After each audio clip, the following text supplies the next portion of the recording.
Hi, I want to give you a very rough and very short history of composition from one angle.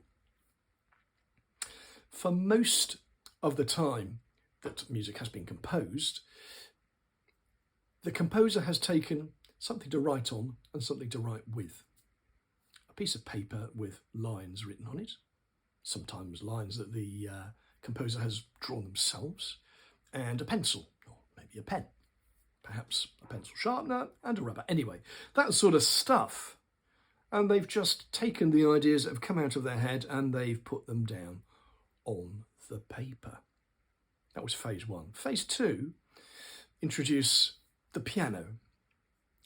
And the piano gets in the mix here so that the composer still has something to write on, still has something to write with, still thinks up ideas in their head, but they use the piano sometimes to get those ideas out, sometimes to work out the detail of those ideas in different ways. Some composers would use the piano a lot, some a little, but particularly during the 19th and 20th centuries, that became very common. Phase three. Computer programs. So now pretty much every composer uses software to create their scores. What computer software is fantastic at doing is rhythm, principally. The rhythm of a computer, because of its very nature, is exceptionally accurate. Some people might say too accurate. But anyway, it will really give you a very, very accurate beat and rendition of the rhythm within that beat. Frankly, in a way which a live group of musicians never does, never quite does, and there are good and bad things about that. Anyway, I'm talking about software here. The pitch is also very accurate within a certain system, of course. What is less accurate and less good is the sound of the instrument that is created by a computer. Now, yes, it has changed enormously over the years and is much better than it used to be.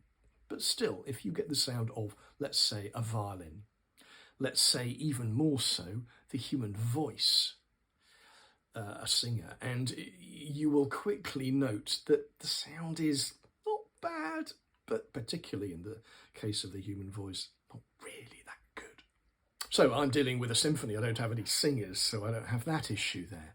But what I just want to highlight is the fact that, I sit here with my computer, there are speakers here, and the software, I sometimes let it play back to me what I've put into it just to check a few things, like I might do, in fact, if I went to the piano, which I do sometimes as well. But I hear that sound, and then there is the issue of the relationship between that sound that I've heard quite a number of times now of the symphony and the sound that I hear when a live orchestra plays those notes. So basically, I just want to highlight the way in which a composer makes a comparison between the sound that they have heard whilst they've been composing from computer speakers and the sound they hear when real life musicians get to play their music. Parenthesis, will it be the same when we have robots playing music? Don't know. Anyway, the comparison one makes, and one does make a comparison, may not be conscious, but you do make it. So you notice, for example, there are things about the rhythm that is being played live which aren't necessarily 100% like it sounded on the computer. The pitch also, the harmony going with the pitch, of course, perhaps doesn't sound quite the same. Of course, the tone sounds different between the computerized sound and the real sound. That's a bigger difference, and sometimes a really big difference, but I tend to sort of go, well, that's life. I'm aware that the computer cannot genuinely, at the moment at any rate, mimic to my satisfaction a violin.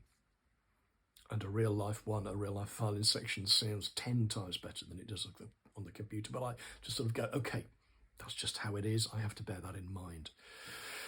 But for me, the biggest thing is the issue of balance. Without a doubt, when you listen back to the music via your computer speakers, you want the balance to be as good as possible. And you can tweak it in all sorts of ways. There's a mixer built into the software, so you can change it via that.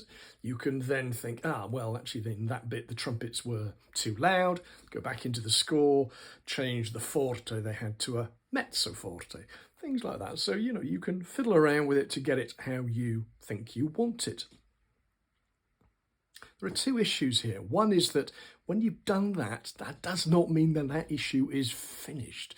When those parts get into the real world, a real orchestra in a real room with a real acoustic, which is not what you get most of the time, certainly from computer sound, the balance is not going to be like it was when you were listening with your lovely headphones on in your nice quiet studio. The other thing is that balance, I think, has always been an issue. And I don't think computer software particularly makes it any worse or any better. There's a different type of problem because you are hearing it back and comparing it with the real live sound. But actually, I think there's always been an issue here.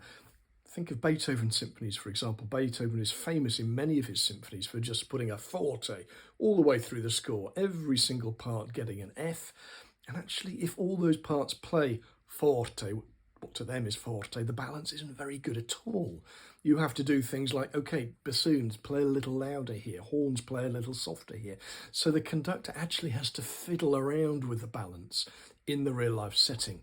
Okay, parenthesis, I know with Beethoven that the instruments he was writing for were slightly different from the instruments we have today. However, even so, the point, I believe, is the same.